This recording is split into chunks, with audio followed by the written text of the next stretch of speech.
এর সোনাইমুড়ি বাজারে একটি মাদ্রাসায় দুই বন্ধু ঝগড়া করে রাতের বেলায় এক বন্ধু আরেক বন্ধুকে ছুরি দিয়ে জবাই করে ফেলছে। এই খবরটি নেট দুনিয়ায় আজকে গতকালকে রাত্রে সেই ঘটনাটি ঘটে।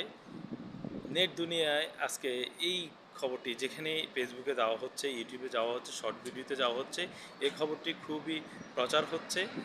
এই খবরটি এখন রাজনীতিবিদদের, বাংলাদেশের যে বর্তমান প্রেক্ষাপটের রাজনীতি সেটাকেও ছাড়িয়ে গেছে। লক্ষ্য করুন যে তদন্তকারী যে পুলিশ এসেছে তাকে অ্যারেস্ট করেছে। তাকে সেই পুলিশের কাছে প্রাথমিক জিজ্ঞাসাবাদে সে জানিয়েছে যে 3 দিন আগে সে এই চাকুটি সংগ্রহ করে এবং তার বন্ধুকে রাতে জবাই করার পূর্বে সে সিসিটিভির ক্যামেরা লাইনটা কারেন্ট চলে যাওয়ার পর সে কেটে রাখে, এরপরে তাকে হত্যা করে। লক্ষ্য করতে পারছেন আমরা কোন বাংলাদেশে বসবাস করছি। বাংলাদেশের মানুষের, আমাদের ভবিষ্যৎ প্রজন্মের যে ছেলেটি এখানে অনেক ছোট, তার এই পরিস্থিতি, এই বর্তমান পরিস্থিতিতে তার এই অবস্থা এবং সে এতটা উগ্র হয়ে গেছে। আমরা শুধু এখানে নয়, সারা বাংলাদেশে এমনটি লক্ষ্য করছি। কিছু 2024-এর পরবর্তী আমরা লক্ষ্য করলাম শিক্ষকদেরকে লাঞ্ছিত করা হচ্ছে এই ধরনের ছাত্ররাই। এখন জায়গায় জায়গায় এই ধরনের দুর্ঘটনা ঘটতেছে। আল্লাহ আমাদের সবাইকে হেফাজত করুক, বুঝার তৌফিক দান করুক।